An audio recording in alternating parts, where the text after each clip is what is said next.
الله تعالى وبركاته. الحمد لله رب العالمين، والعاقبة للمتقين، ولا عدوان إلا على الظالمين. وأشهد أن لا إله إلا الله وحده لا شريك له ولي الصالحين. وأشهد أن سيدنا وحبيبنا ومولانا محمدا عبده ورسوله، سيد الأولين والآخرين. اللهم صل وسلم وزد وبارك على هذا النبي الكريم والرسول العظيم سيدنا محمد صلى الله عليه وعلى آله وأصحابه أجمعين. أما بعد، فيا عباد الله، أوصيكم ونفسي المذنبة بتقوى الله، فقد فاز المتقون. إخواني في الله، أما بعدكم حميدي أنا استحب حبي سمجين لأرناي لله سبحانه وتعالى، pamoja na kumtakia rahma za ziada Bwana Mtume Muhammad sallallahu alayhi wa alihi wa sahbihi wasallam. Ndugu katika imani, ikiwa tuko katika juma la pili katika mwezi wa Shaaban, ni mwezi ambao kwamba thamani yake wengi wetu hatuijui ama tumeisahau. هذا شهر يغفل الناس عنه. Watu wengi wanausahau mwezi kama huu, liwuqu'i baina Rajab wa Ramadhan, kwa sababu mwezi wa Shaaban upo baina ya miezi miwili ambayo kwamba ni mikubwa na ni mitukufu mbele ya Allah subhanahu wa ta'ala, ikiwa ni mwezi wa Rajab na mwezi wa Ramadhan. Sasa kwa kuwa Shaabani iko kati ya miezi kama hii miwili mikubwa, watu wanausahau mwezi wa Shaabani. Lakini mtu ambaye kwamba atapeleleza ambayo kwamba yametukia ndani ya Shaabani, namna alivyokuwa Bwana Mtume Muhammad sallallahu alaihi wasallam katika mwezi wa Shaabani, atajua kwamba mwezi kama huu ni mwezi ambao kwamba ni mtukufu. Yahya ibn Mu'adh katika Zubdatul Mu'ahidin anasema kwamba inna fi Sha'bana 5 ahrufin yu'ta bikulli harfin atiyatun lilmu'minin. Katika hili neno Sha'ban kuna herufi 5, na kwa kila harfu Allah subhanahu wa ta'ala anaitoa neema ama anaitoa zawadi ama anatoa kipoa kwa waumini. Bishini asharaf wal karama, Mwenyezi Mungu anatoa kwa shini, anatoa utukufu na karama anapatia muumini. Wa bil aini, na anatoa Allah subhanahu wa ta'ala kwa muumini.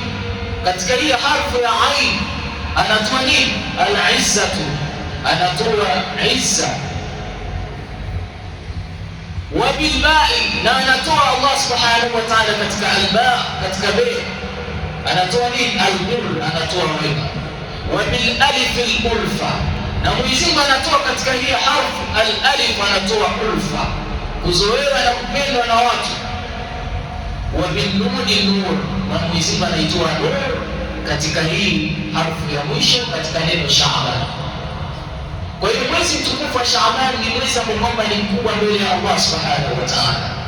Hadithi ambayo kwamba iko katika Musnad ya Imam Ahmad rahimahullah ta'ala, mmoja katika masahaba watukufu Usama ibn Zaid radhiallahu ta'ala anhuma anasema kwamba kuntu ya Rasulullah lam araka tasumu min ash-shuhuri ma tasumu min Sha'ban.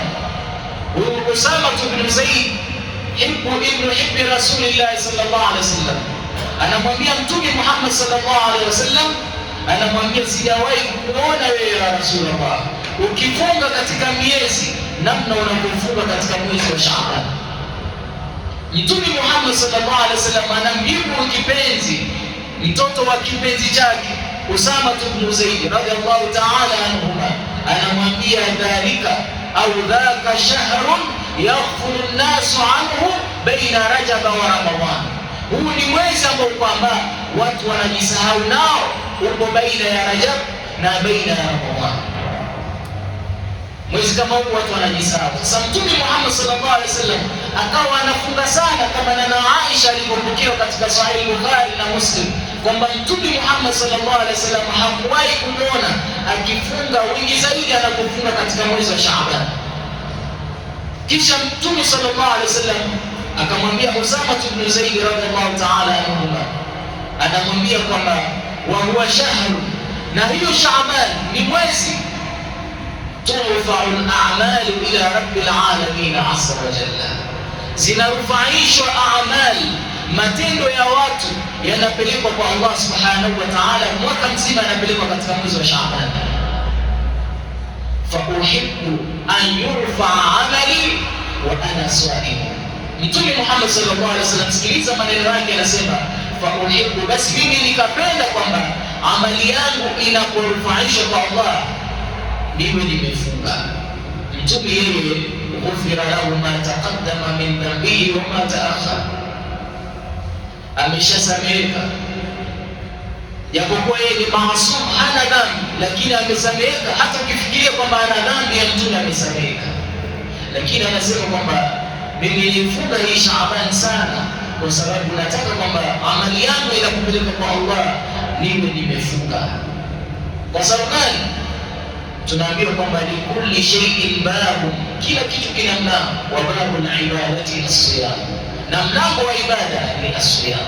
Sasa Mtume Muhammad sallallahu alaihi wasallam akawa amali yake alipitisha katika mlango wa ibada ambao kwamba ni mlango wa siyam, ili Allah subhanahu wa ta'ala amali zake azikubalie, na ikiwa kuna makosa ayasamehe. Je, sisi tunatakana tufanye nini katika mwezi mtukufu wa Shaaban?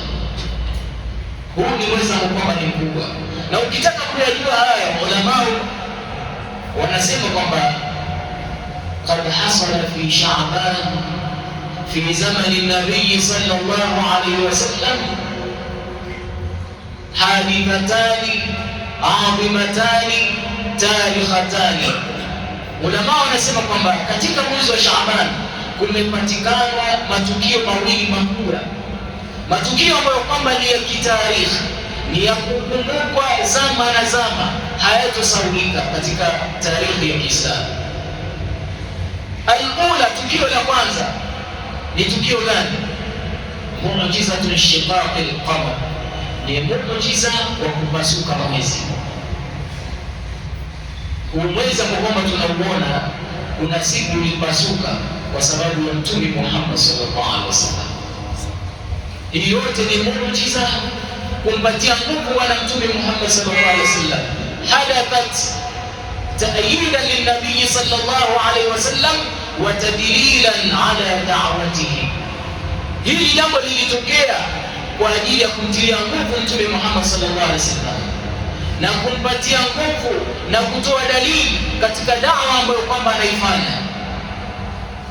Rawa Abu Nu'aym bisanadihi anna ibn Abbas radiyallahu ta'ala anhuma qala ijtama'a al-mushrikuna ila rasulillahi sallallahu alayhi wa sallam faqalu in kunta sadiqan fi da'waka fashaqqa lana al-qamara firqatayn nisfan ala kulli jabal.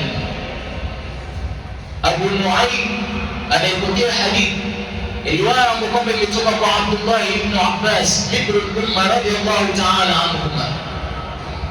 Abdullah ibn Abbas radiyallahu ta'ala anhuma anasema kwamba walikusanyika mushrikina wa Makka, wakamfuata bwana Mtume Muhammad sallallahu alaihi wasallam, wakiwa wanampinga, wakamfanyia tahaddi, wakampatia challenge, wakamwambia Rasulullah sallallahu alaihi wasallam, ewe Muhammad, in kunta sadiqan fi da'waka, ikiwa wewe ni mkweli katika madai yako unayodai kwamba wewe ni mursalun, wewe umetumilizwa, wewe unaletewa wahi kutoka kwa Allah subhanahu wa ta'ala, na unataka sisi tuache hizi ibada tunazozifanya tulizoziriki kutoka kwa mababa zetu, basi tupasulie huu mwezi vipande viwili, kipande kio katika jabali hili na kipande kingine kio katika jabali nyingine. tutambue kwamba Mtume Muhammad sallallahu alaihi wasallam yeye ni basharun, yeye ni mwanadamu. Innama ana basharun yuha, yeye ni mwanadamu lakini sio kama mwanadamu wengine, kwa sababu yeye yuha ilayhi, yeye analetiwa wahi kutoka kwa Allah subhanahu wa ta'ala. Mtume Muhammad sallallahu alaihi wasallam alipopatiwa challenge kama hii, jibu alilowapatia mushrikina wa Makka, anawaambia atu'minuna bi ba'da dhalika, je, mtaniamini baada ya kulifanya hilo? Mushrikina wanasema naam, ndio tutakuamini. Fasala Allah azza wa jalla an yu'tiyahu ma sa'aluhu, mtume anamuomba Allah subhanahu wa ta'ala, anamwambia nipatie huu muujiza ambao kwamba wameutaka hawa watu wangu. Mwenyezi Mungu subhanahu wa ta'ala anisikia dua ya Bwana Mtume Muhammad sallallahu alaihi wasallam. Wanasema ilikuwa ni Lailatul Badri, ni usiku ule wa kuamkia tarehe 15, yani ni mwezi ule mkubwa, ni full moon. Mtume Muhammad sallallahu alaihi wasallam baada ya kuomba maombi, fa amsal qamar, ule mwezi ukapasuka, nisban ala jabali Abi Qubais, nusu ikaanguka katika jabali lililoitwa Jabal Abi Qubais liko Makka, na nisban ala jabalin akhar, na nusu nyingine ikaanguka katika sehemu nyingine. Angalia Makuraishi walipoona mwezi umepasuka, wanasema nini? Kufaru Quraishi wanamwambia hadha sihrun saharakum ibnu Abi Kabsha, huu ni uchawi, hakuna chengine hapa, ameturuga tu huyu Muhammad. Lakini wakasema waulizeni watu ambao kwamba wako nje ya Madina, nje ya Makka, ikiwa watakuja waulizeni, je, wameona mwezi umepasuka? Ikiwa watauona mwezi umepasuka vipande viwili, tutajua ni kweli. Lakini ikiwa hawajauona, tutajua kwamba huu ni uganga ama uchawi amelifanyia Muhammad. Watu walipotoka miji mingine wakija Makka, wakiulizwa habari za kupasuka mwezi, wanasema ndio tuliona mwezi ukipasuka. Makuraishi bado wanasema hadha sihrun mustamir, huu ni uganga ama uchawi wenye kuendelea. Mwenyezi Mungu anasema iqtarabat as-sa'atu wa inshaqqa al-qamar wa in yaraw ayatan yu'ridu wa yaqulu sihrun mustamir. Kilikurubia kiyama kwa sababu ya muujiza kama huu, lakini bado watu hawakuamini. Ndio tunaambiwa unapokuwa na Uislamu usione kwamba wewe ni mjanja, la. Rabbi innal huda hudaka wa ayatuka nurun tahdi biha man tasha'u. Allah subhanahu wa ta'ala, uongofu ni uongofu wako, na miujiza yako inamuongoza ndio kama wamtaka. Kama aina ma laysa ya'qilu qad ulhima ma laysa yulhamu al-uqala. Ni mara ngapi tumeviona vitu havina akili vimepatiwa ilham vikafanya vitu ambavyo kama wenye akili hawawezi kufanya. In amal fil ma ata sahibu fil wa lam yanfa'i al-hijra wa-dhaqa. Angalia ashabu fil walipokuwa wanaenda kulivunja al-Kaaba, ule ndovu wakakataa kwenda, lakini watu ambao wana akili zao wanajua ile ni nyumba ya Allah, wanaenda kulivunja. Kwa hiyo imani si kwa sababu ya muujiza mtu anaweza kaamini basi na muujiza wote. Unapoipata imani katika kifua chako, mshukuru Allah subhanahu wa ta'ala, kwa sababu hakuna neema kama neema ya Uislamu. Tukio la kwanza ni hili la inshiqaqul qamar, kupasuka mwezi. Na tukio la pili, fa amma alhadithatu thaniya, na tukio la pili ni gani? Tahwilul qiblati min Bait al-Maqdis ila al-Ka'bah al-musharrafa, ni kubadilisha kibla kutoka Bait al-Maqdis mpaka katika al-Kaaba. Mtume Muhammad sallallahu alaihi wasallam anaingia Madina baada ya kufaradhisha sala, lakini bado anaswali akielekea Baitul Maqdis. Wakana al-yahudu yaqulun inna Muhammadan yusalli ila qiblatina wa yatruku dinana. Mayahudi wakawa wanasema huyu Muhammad yuwasali kuelekea kibla chetu, lakini ajabu ni kwamba dini yetu haitaki. Baitul Maqdis Mayahudi wanasema ni kibla chao, lakini dini ya Mayahudi Muhammad haitaki. Mtume kusikia maneno haya akawa yanamtia huzuni katika kifua chake, akamwomba Allah subhanahu wa ta'ala, akawa anaangalia juu ya mbingu akimwomba Allah subhanahu wa ta'ala kwamba ambadilishie qibla. Wa ba'da 16 shahran, na baada ya miezi 16, wa fi yawmi nisfi min Sha'ban, na katika siku ya nisfu Sha'ban min as-sanati thaniyati lilhijra, katika mwaka wa pili wa hijra. وبينما النبي صلى الله عليه وسلم والمسلمون في صلاة الظهر، وفي رواية في صلاة العصر في الركعة الثالثة، ينزل الوحي الأمين بتحويل القبلة إلى البيت المشرف. Mtume Muhammad sallallahu alaihi wasallam akamwomba Allah subhanahu wa ta'ala mbadilishie qibla. Miezi 16 baada ya kuomba Mtume sallallahu alaihi wasallam katika mwaka wa pili wa hijra, ikiwa ni swala ya dhuhuri, na katika riwaya nyingine ni swala ya alasiri, akiwa katika rakaa ya tatu, Mtume sallallahu alaihi wasallam anapata wahi kwamba elekea katika al-Kaaba, wacha kuelekea katika Baitul Maqdis. Mtume akiswali anaelekea Baitul Maqdis, alipopata wahi pale pale anageuka anaelekea al-Kaaba. Walmuslimuna khalfahu, na watu wako nyuma yake nao wakaelekea al-Kaaba, wakaacha kuelekea Baitul Maqdis. Mwenyezi Mungu anasema qad nara taqalluba wajhika fis-samaa falanwalliyannaka qiblatan tardaha fawalli wajhaka shatr al-masjid al-haram wa haythu ma kuntum fawallu wujuhakum shatra. Mwenyezi Mungu anamwambia mtume wake, tutakuonesha kibla. Tumekuona wewe Muhammad unavyoangalia katika mbingu ya Allah subhanahu wa ta'ala, lakini tutakuonesha kibla ambacho kwamba utakiridhia, nayo ni al-Kaaba. Elekeza uso wako kuelekea al-Kaaba, na nyinyi waumini popote mtakapokuwa, elekezeni nyuso zenu kuelekea al-Kaaba. Jambo kama hili linapatikana katika nisfu Sha'ban. Sasa matukio kama haya mawili yanamfanya mwezi mtukufu wa Sha'ban uwe ni mwezi ambao kwamba ni mkubwa, na Mtume Muhammad sallallahu alaihi wasallam akatuambia kwamba huu ni mwezi ambao kwamba amali za mwaka mzima zinapandishwa katika mwezi huu wa Sha'ban. Sasa madha fi nisfi Sha'ban, kuna nini katika hii nusu ya Sha'ban, hii tarehe 15 ya Sha'ban? Kuna kitu gani? Wallahi kuna kitu, kuna mambo ambayo kwamba ni mazito. Ulama tafsiri walikulitafsiri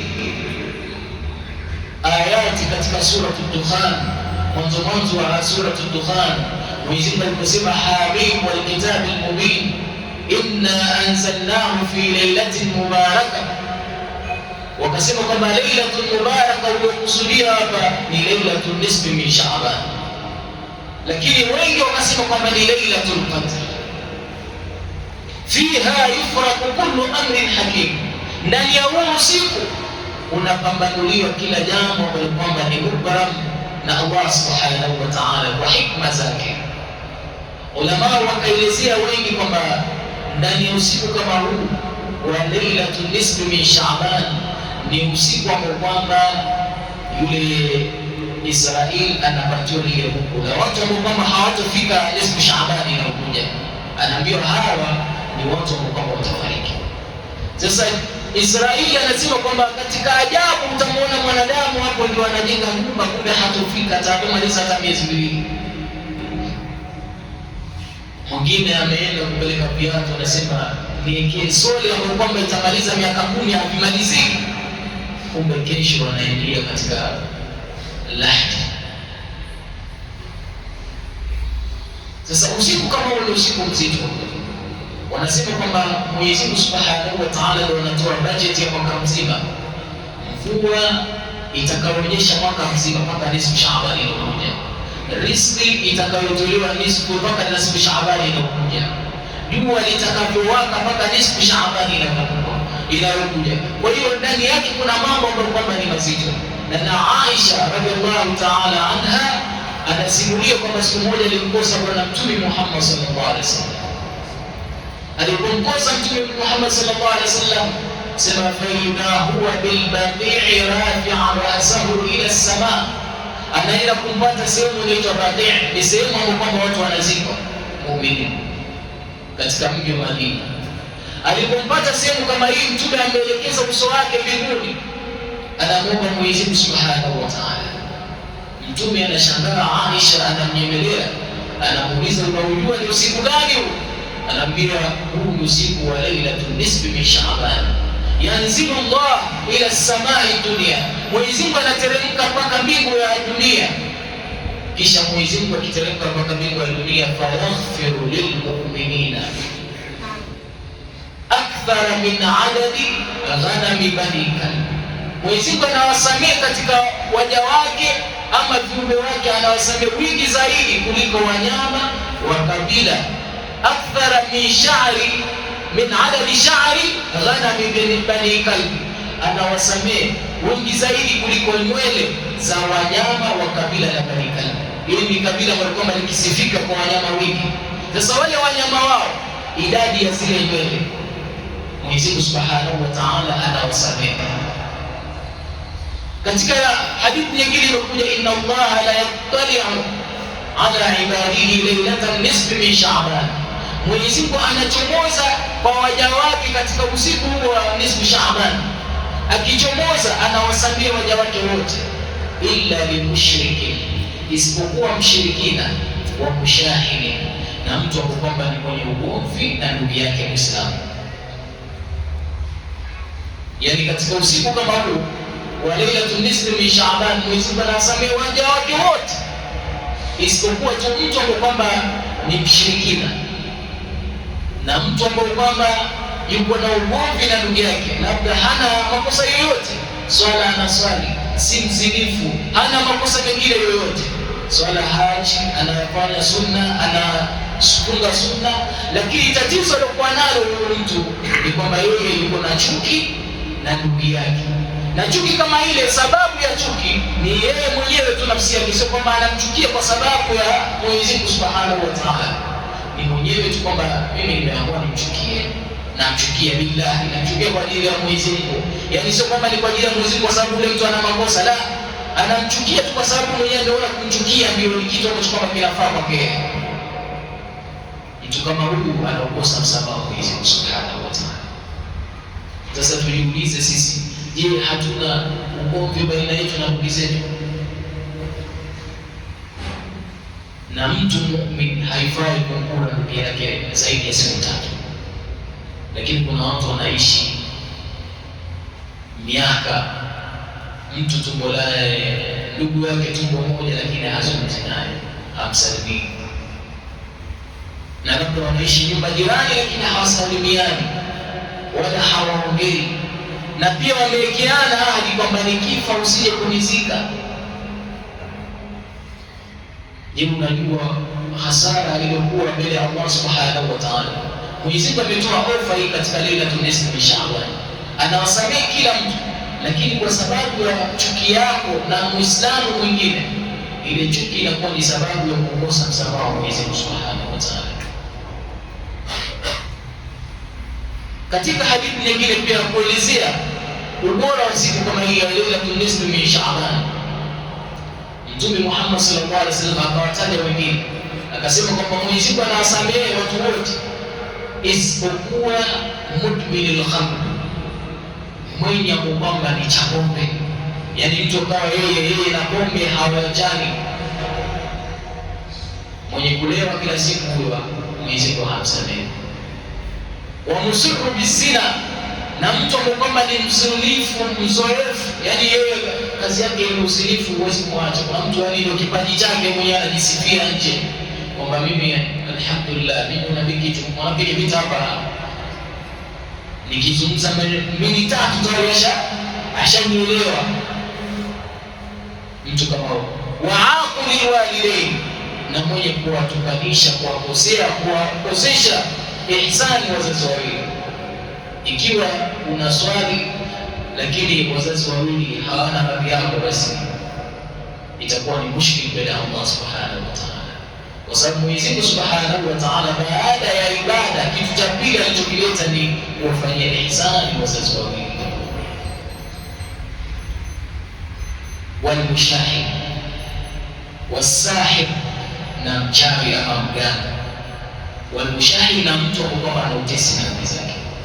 Kwa hiyo usiku huu wa Lailatul Nisfi min Sha'ban ni usiku ambao kwamba ni nafahatu, inna lillahi, hakika Mwenyezi Mungu anazo katika masiku katika mwaka nafahatu, kuna neema ambazo kwamba anaziteremsha kuwapatia waumini.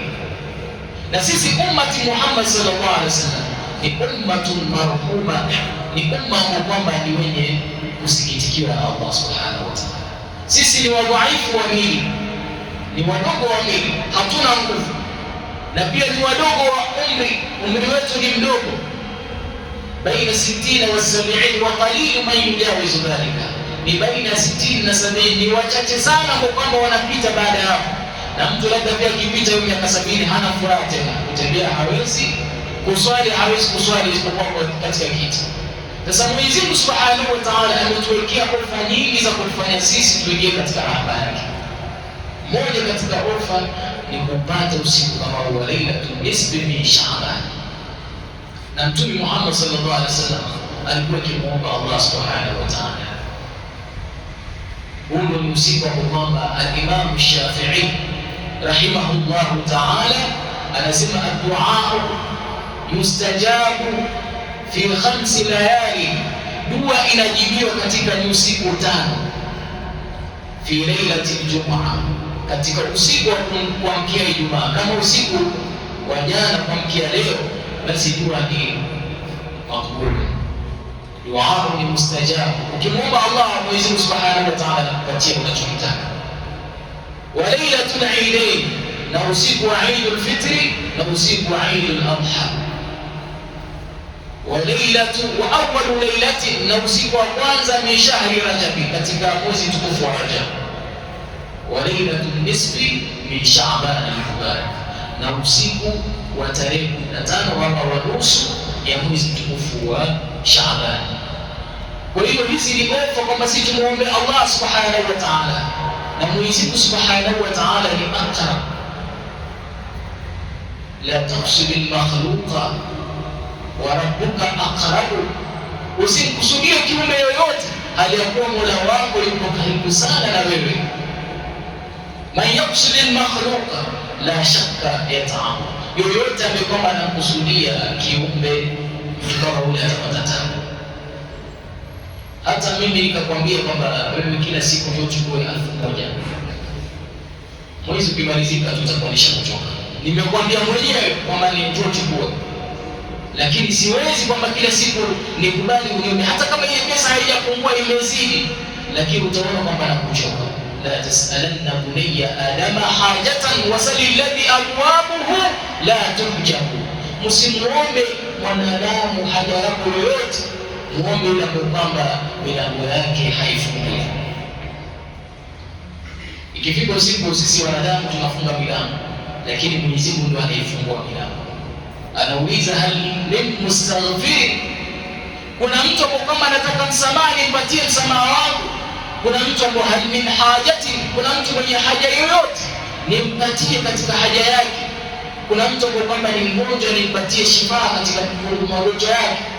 Lakini sisi ndio tunalala.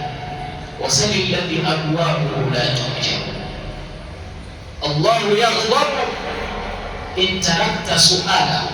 Angalia maajabu, Mwenyezi Mungu anakasirika ukiacha kumuomba. Yaani wewe pale unapokuwa na matatizo ukaacha kumuomba Allah, Mwenyezi Mungu anakasirika na kukasirikia wewe. Kwa nini uniombe wakati mimi ndio mwenye kuondosha matatizo? Na sisi maajabu tunaona mtu anaswali mashallah, akipata na matatizo kidogo swala ndio misao kabisa.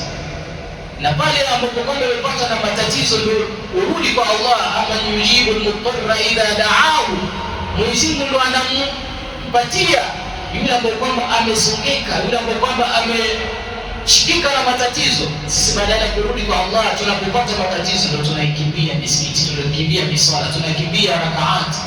Vipi matatizo yetu yatatatuliwa? Allahu yaghdabu in tarakta su'alahu wa buniyya Adamu hina yus'alu yaghdabu.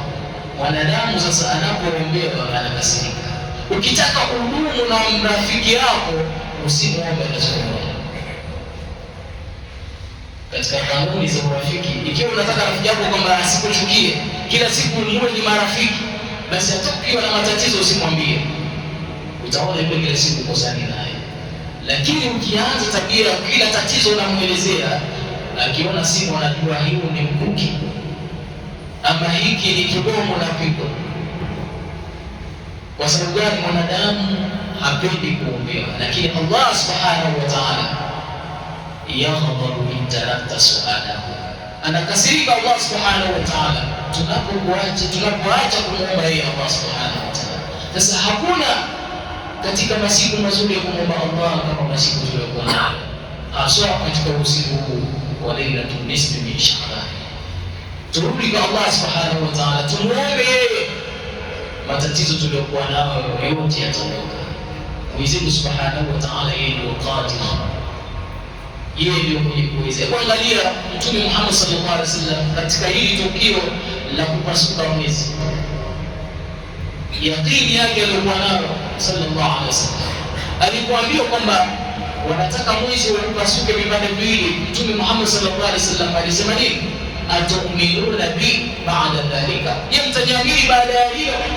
Akaomba mikono kwa Allah subhanahu wa ta'ala, akaomba Mwenyezi Mungu subhanahu wa ta'ala. Ukiangalia jambo kama hili ni mustahilun, kuna vitu ambavyo kwamba ni muhali kufanyika, mwezi kupasuka utaona ni maajabu. Lakini Mtume kwa kuwa yeye yuko na yaqini na anatufundisha kwamba ud'ullaha wa antum muqinuna bil ijaba, muombeni Allah hali ya kuwa nyinyi mna yaqini kwamba Mwenyezi Mungu atawajibu. Mtume Muhammad sallallahu alaihi wasallam ananyanyua mikono, anamuomba Allah subhanahu wa ta'ala, Mwenyezi Mungu anaupasua mwezi kwa ajili ya Mtume Muhammad sallallahu alaihi wasallam. Sasa yule ambaye kwamba alipasua mwezi kwa ajili ya Mtume, basi anaweza kukulipia nyumba kwa ajili tu ya kusema la ilaha illa Allah Muhammadur Rasulullah. Anaweza akakupatia matatizo, labda hujalipa school fees, akaondosha hayo kwa ajili ya kusema la ilaha illa Allah. Ndugu katika imani, turudi kwa Allah subhanahu wa ta'ala, hasa katika mwezi wa Shaaban, kwa sababu mwezi wa Shaaban umeletwa ni kama mjumbe wa kutuambia sisi kwamba unaokuja ni mwezi wa Ramadhani. Na ikiwa sahihi hatutakuwa na matayarisho ya kutufanya kwamba sisi tujue kwamba mwezi unaokuja ni Ramadhani, basi tutafeli katika mwezi wa Ramadhani. Mwenyezi Mungu atujalie min alladhina yastami'una alqawla fayattabi'una ahsanahu.